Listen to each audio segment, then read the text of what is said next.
की दिशा में हमने काम को प्रारंभ किया है और आपको जानकर ताजुब होगा, बहराइच अति पिछड़ा जनपद है। जर्रे जर्रे में, मजरे मजरे में, पूर्वे पूर्वे में बिजली की व्यवस्था जो हमने दी है वो किसी के शासनकाल में रही नहीं।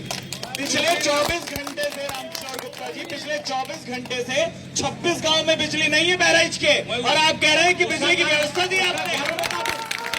लाइनें हैं, ट्रांसफार्मर खुले में रखे हैं और व्यवस्था दी आपने। हमारे मित्र जफर भाई कह रहे थे कि यहाँ उत्तर प्रदेश सरकार में जो मंत्री थे उन्होंने पूरी लाइट की व्यवस्था का काम किया, वो उसको हम लोग डिब्बे लगा दिए, अंडरग्राउंड केबल लगा दिया, अंदर के तार कमजोर लगा दिया, डिब्बे टूटे पड़े।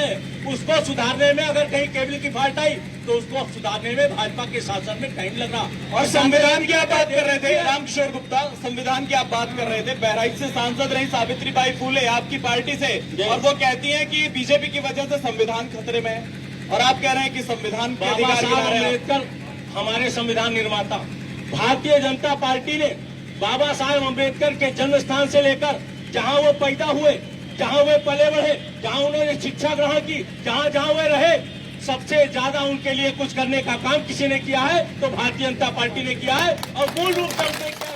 ठीक है, बहुत सारे सवाल मैंने भी पूछ लिए। इन्होंने एक सवाल पूछा था आपसे सीधे कि मोदी जी ने कौन से काम किए, जो वादे किए थे वो पूरे हो गए, जरा गिना दीजिए जो वादे पूरे। हाँ, मोदी जी ने कहा कि जिन औरतों की आंख में धुआं उठता था, लकड़ी नहीं मिलती थी 10 रुपए किलो में भी, हमने 7 करोड़ से ज्यादा भी गैस के कनेक्शन दिए हैं।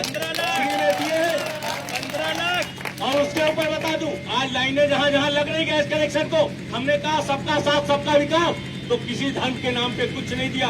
हमने 130 करोड़, हमारे प्रधानमंत्री कहते हैं ठीक है रामकिशोर गुप्ता, ठीक है,